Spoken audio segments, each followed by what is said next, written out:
Welcome to Shovelware Diggers.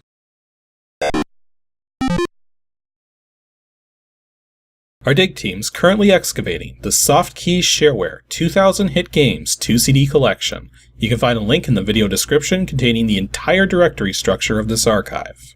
The hiatus is over, so here's what our diggers have for week 151. For more information on how to join the dig team, simply follow the Patreon link in the video description. Now without further ado, let's get started. First up, Christopher Groff has dug up DOSGAMES /cards/KENOSLOT. So I guess we're starting off with some kind of slot machine that's based on Keno or something. That's interesting. We have 2 executables and nothing else. I'm guessing read Keno is probably the instructions. So Keno, with an extra E, slot machine, is a simulation of the Keno slot machines found in the state of Nevada. The coins are usually quarters, but some newer machines are coming out with dollar slots. This model and payoff was copied from a machine in Carson City, Nevada. Okay, so this is somebody who's just trying to replicate a particular slot machine in programming, I guess. I'll use the page up, and I can't tell if that's scrolling in a very weird way. Like, look at what happens if I hold the page up key down. Like, it's at the top of the page, yet pushing page up causes it to act very weird. I like how it says here, the selection of the 20 numbers is strictly random, as in the real machine. That's debatable, given what I know about how gambling machines and casinos work, but... And apparently the person who made this wanted $12.50 for a version 2 that apparently lacks any of the registration details. Or registration messages, I should say. Apparently it was made by an Arno Klabo? Arno Klabo? I'm not sure. And apparently in Dayton, Nevada. Okay then. So, let's actually see how this plays. So, Keno slot machine, Arno Klabo. I'm not going to pronounce his last name right. I'm guessing instructions is just... Oh, instructions is actually how to use this thing. So, up, down, left, right arrows to move to the number of your choice. Select a maximum of 8 numbers. Spacebar to mark or erase chosen square. Enter after choosing your last number. If you should continue playing with the same numbers, just press enter. And apparently you're charged $1 for every play. Okay, so here we are. That is flashing surprisingly rapidly. Don't stare at the flashing square. Like, seriously, don't. I'm gonna turn the cycles down, see if I can... Yeah, even with the cycles turned down, I can't really affect that flashing very well. Okay, that's not terrible. That's at least... I can at least look at that without my eyes telling me that that's gonna cause seizures, but... Okay, so let's see here. So... Well, I guess we could play, I don't know, 42, 24, 13, 7, 8, 58, 77, and 63. Let's go. I hit 1 number. Okay, so we'll try it again. I hit 2 numbers. We'll try it again. Nope, no numbers. Oh hey, I hit 4 numbers that time, so that's actually a payout of 2. So... yeah, so far it doesn't seem to be, this is literally all there is to it, really. You just pick your numbers and watch the numbers come up, and that's it. Tracks how much you've lost and how much you've gained, so...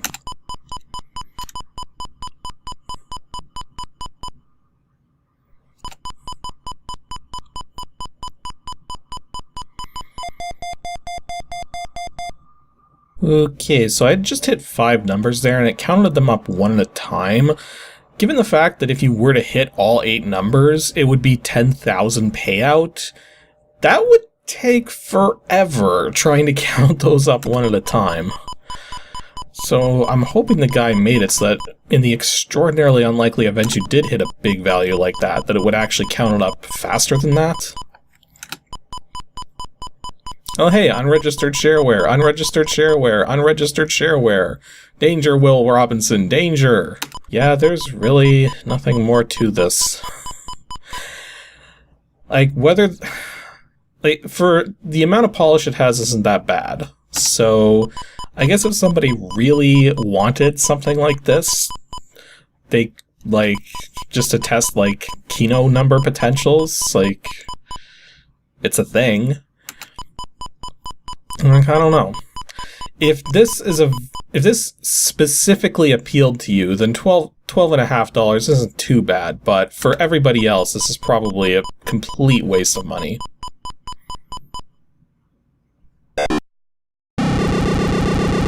Next, we have a failed dig from Parafine, DOSGAMES / Arcade2 / Pipes1, which failed for kind of an annoying reason. Interesting. Okay, so play. I am missing game files. Well, isn't that just great? And this is still messed up now.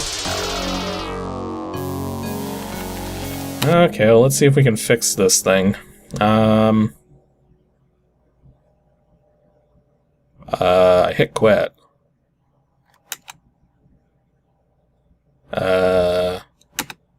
Hello?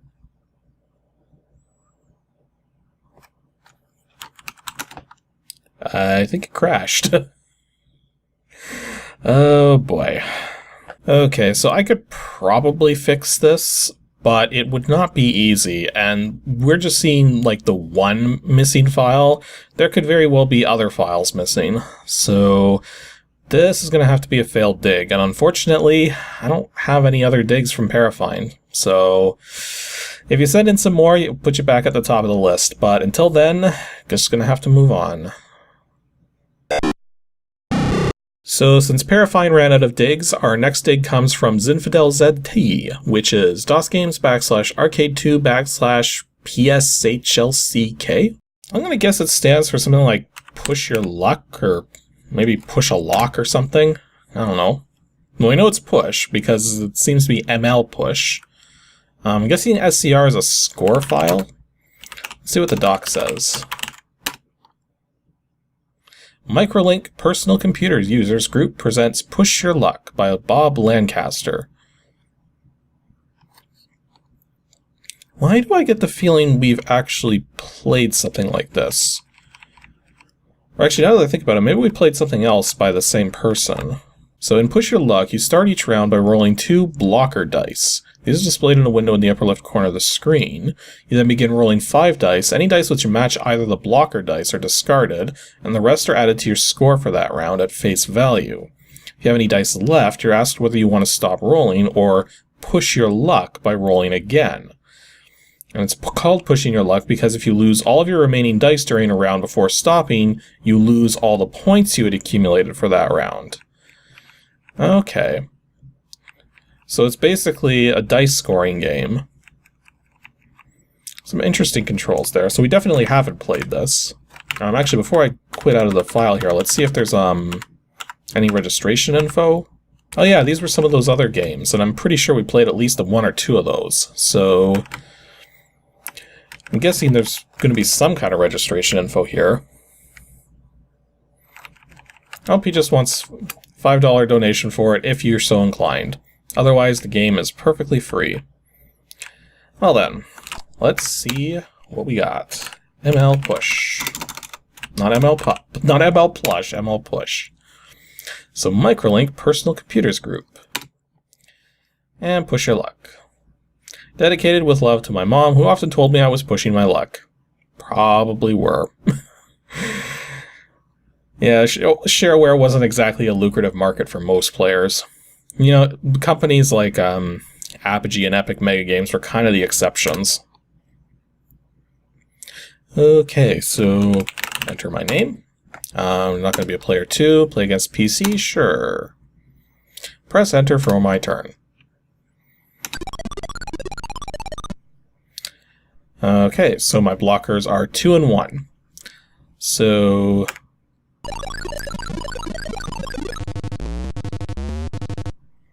I lost 3 dice there and got 2 5s. With 2 dice left, it's pretty unlikely that I'll roll both a 2 and a 1, I think. What are the odds of that? Like, the odds of rolling a 2 or a 1 on a single die would be 1 in 3. And the odds of rolling it twice, given 2 dice, would be 1 in 9. So, a little over 10% chance to lose. Let's give it a try. Well, let's try it again. Okay, now we're going to stop, because we're down to just 1 die. So it's PC's turn. 2 and 6 are his blockers. Oh, he just got a lot of points there.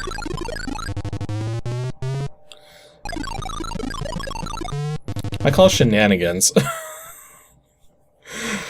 Although he did end pretty, yeah. Okay, so let's see if we can do better this time.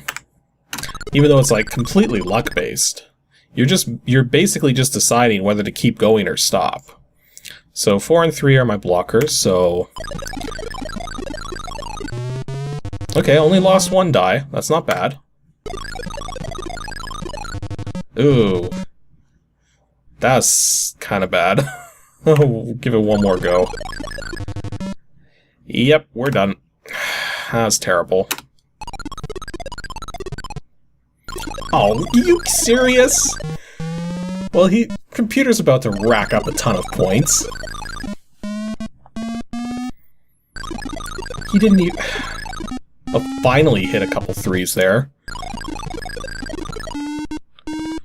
Yeah, he's gonna...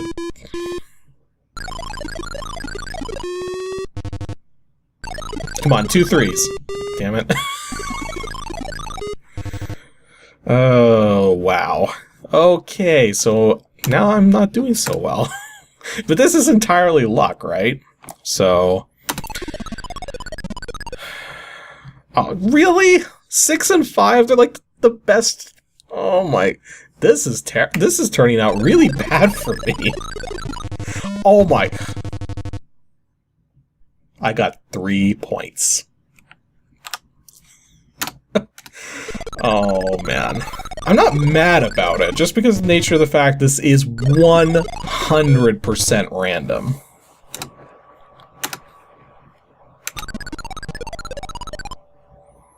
One and 6. Well, gets rid of the highest, but also gets rid of the lowest value.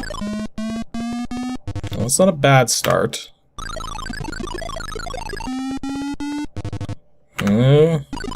Doing okay. And one more. Another. Oh, that was unfortunate. Again, 1 in 9 chance with 2 different blockers there. He got doubles again! Oh my... Okay, so... Unless I can get like 152 points in this next round, I think I've lost. There's no way I'm gonna get 152 points with a 4 and 6 blocked, especially when 3 of them come up. What is with this randomization that somehow hates me? Look at that. Oh man, that was horrible luck. This is why you don't take me along to the casino. So yeah, that was push your luck. It is literally 100% luck based. So, like, it's interesting. It's got a decent amount of polish to it, but there's no Oh, seriously? The computer's allowed to make high scores? That's dumb. But then at the same time, it's like... it's all luck. It's all luck. It is all luck. So... At least the guy's not explicitly charging money for this. It was just asking for a $5 donation for people who liked it. Like, that's the thing. This is well polished for what it is, but it is ultimately not a game. You're just watching it play out, so... But yeah, otherwise not really much to this one. So, if you're interested in it, I'd say give it a look, but nothing much to it other than a bunch of random chance. And our last dig for today is from RuneFox. DOSGAMES /arcade /ARWAR. Augmented reality war? Probably not. In fact, it's probably more like AirWar or something. This is a very small executable, actually. And also not that big of a doc file either. rwar.doc. Advanced Robot War. So is this going to be like the Core War thing I looked at earlier? So if you like this game, a contribution of $5 definitely be appreciated. Send money to K. Software in Marysville, California. Please state the money's for the Advanced Robot War version 2.03. And the K stands for Kevin, from the looks of it. So it says here, the object of the game is simply to destroy the robots by having them run into fence pieces or into each other. Touching a robot or a fence is fatal. You should try to land on the bonus space in order to gain extra points. Score is based on how long you stay alive, how many robots are killed at each move, and whether or not you land on the bonus space. Game is over, the program asks you on play again. And not much more to it than that. Okay, so Advanced Robot War. Let's go. Enter difficulty. 1 is the hardest, 350 is the easiest. I guess we're going to go 350, because this looks like it's a delay value, just by the nature of the fact that it's such a huge variation there. Like to use my characters? Sure. Okay, so a dot is an empty space, and pound symbol's a fence, plus for a robot, at symbol for ourselves, and $sign for the bonus space.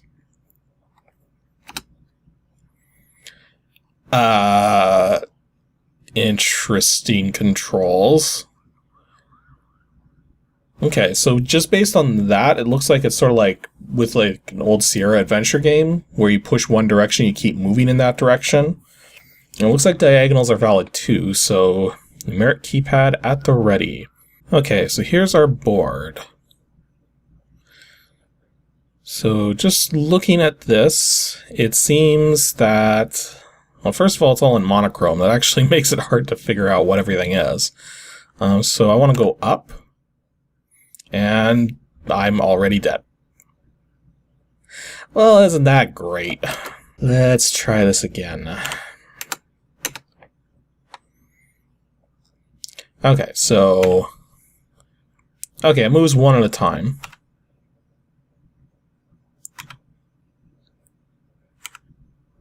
Wait, the robots die just from touching the fences?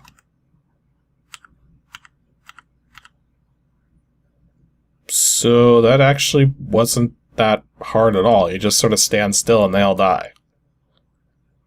Really? Okay, well what happens if we say difficulty 50? Okay, I see how it is. And it's literally started me right next to one of these robots right there. I can't win. So here's the problem. I move at the exact same speed as the robots on the maze. Now, my current position, if I move in literally any direction, then the robots are just going to stay... They're just going to stay on my course, really. Yeah, is currently unwinnable for me right now. See? So, yeah, Advanced Robot War. Not very advanced. It's definitely a war of some kind. And... yeah, I'm not sure I like this. Let's try skill 100. Yeah, look at this. No matter which space I move, I'm dead. See? Yeah, it's just totally predetermined. Like, as soon as the board is randomized, no matter what spaces you move to, you it's pretty much predetermined whether or not you're going to win or not based on the directions the robots are coming at you from versus what obstacles are near you. There's like virtually no strategy here. Also, it kind of bugs me that the whole game is being presented in monochrome, except it's clearly not. Like, you got some purple right there, and then when you're actually playing the game, that's red text right there, and it was yellow when I won. So already off the bat, this game could have been made better just by having color. Because it's actually really difficult to tell what everything is because of the fact that everything is just dark green. So yeah, that was Advanced Robot War. It's an interesting concept, but this definitely needed some more features, just so that the player would actually have a feeling of having some level of control over it. Because as it stands, it's basically you win or you lose, and there's not really much you can do about it.